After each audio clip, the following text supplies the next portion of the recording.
Hhayi, la mhlabeni siprethendelana yonke indawo, nabantu abangakwazi bayakuprethendela.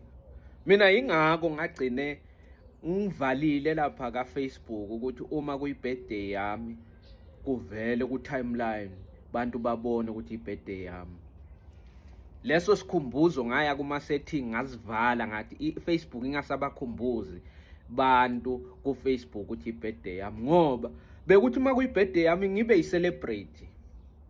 Ngizawuthola incwaba yama-message uma ngiphoste isithombe ngithi happy birthday to myself, sengithola ma-comment awu-100 and something.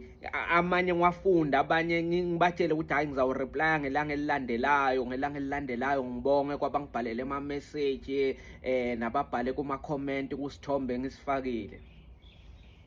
Ngathi ngingavala lesikhumbuzo lokuthi uma kuyi-birthday yami kuvele to my friends nabantu abaku-Facebook ukuthi i-birthday yami. Nganela kuvala lokho kwavele kwathuleka uma kuyi-birthday yami. Ngila ngabona khona bantu ababangani bami ngempela, ngoba abayi-4 abayi-5 bachubeka nokungifisela usuku oluhle ngelanga lami lokuzalwa. Sengivalile isikhumbuzo ku-Facebook. Ngila ngabona khona ukuthi kahle kahle mina nginabangana abayi-6 bakhumbulile and azange bakhunjuzwe yi-Facebook. Manje mina ngibonile siyaprethendelana.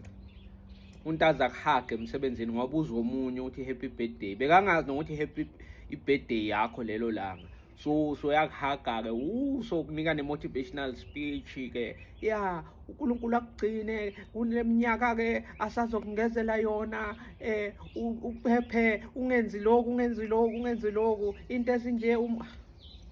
Siyaprethendelana.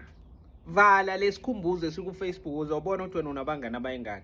Yekela kuphosta uma kuyi-birthday yakho ukuthi wish me a happy birthday la ku-TikTok noma ku-Facebook. Uzobona ukuthi bobani abayazi i-birthday yakho, bobani bantu abakufisela usuku oluhle ngokuphuma enhlizweni, hhayi ngoba babona abanye, hhayi ngoba basobacelile ukuthi abakufisele usuku oluhle.